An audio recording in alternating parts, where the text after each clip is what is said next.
రైతులు సాగు చేస్తున్న వరి, కోకో పంటలకు ఎప్పటికప్పుడు గిట్టుబాటు ధర కల్పించడం కోసం రోడ్ మ్యాప్ రూపొందిస్తున్నట్లు అమలాపురం ఎంపీ గంటి హరీష్ మాథూర్, పి గన్నవరం ఎమ్మెల్యే సత్యనారాయణ వెల్లడించారు.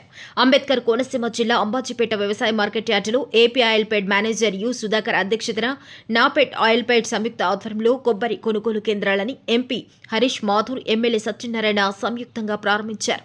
ఈ సందర్భంగా ఎమ్మెల్యే సత్యనారాయణ మాట్లాడుతూ కొబ్బరికి దేశంలో కేరళ తర్వాత కోనసీమ ప్రాంతం ఎంతో పేరుగాంచిందని, స్వర్గీయ మాజీ లోక్సభ స్పీకర్ జీఎంసీ బాలయోగి చొరవ వల్ల నాటి నుంచి నేటి వరకు కొబ్బరిని కొనుగోలు చేయడం వల్ల రైతులు లబ్ధి పొందుతున్నారని తెలిపారు.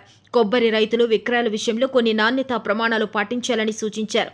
ముడతలు, పగిలిన చిప్పలు, నలుపు, బూజు కొబ్బరి 10% కన్నా ఎక్కువ ఉండరాదని, తేమ 6% కంటే ఎక్కువ ఉండరాదని స్పష్టం చేశారు. అంటే కోనసీమకి ప్రధానమైనటువంటి పంట కొబ్బరి పంట కాబట్టి ఆ కొబ్బరి పంటకు సంబంధించినటువంటి మద్దతు ధరకి ఏ విధమైనటువంటి పరిష్కారం కావాలో అనే దాని మీద ఇక్కడ రావడం జరిగింది. సపోర్టింగ్ ప్రైస్ ఎట్లా ఇస్తారు ఏంటనే దాని మీద అధికారులతోటి అదేవిధంగా రైతులతోటి డిస్కస్ చేయడం జరిగింది.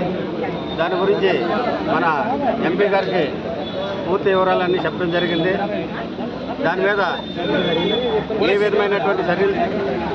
విధమైనటువంటి చర్యలు తీసుకోవాలనేది మన ఎంపీ గారు పై అధికారులతో మాట్లాడి ఈ రైతు భరోసా కేంద్రాల ద్వారాగా రైతులకి కొబ్బరి మద్దతు ధర ఇచ్చేటందుకు ఇప్పుడు ఉన్నటువంటి దానికంటే ఇంకా ఎక్కువగా ఇవ్వడానికి ప్రయత్నం చేయడం జరుగుతుంది. కాబట్టి ఈరోజు ఈ కార్యక్రమంలో ఎంపీ గారు పాల్గొనడం కూడా మన అదృష్టంగా భావిస్తూ థ్యాంక్ యూ అనండి.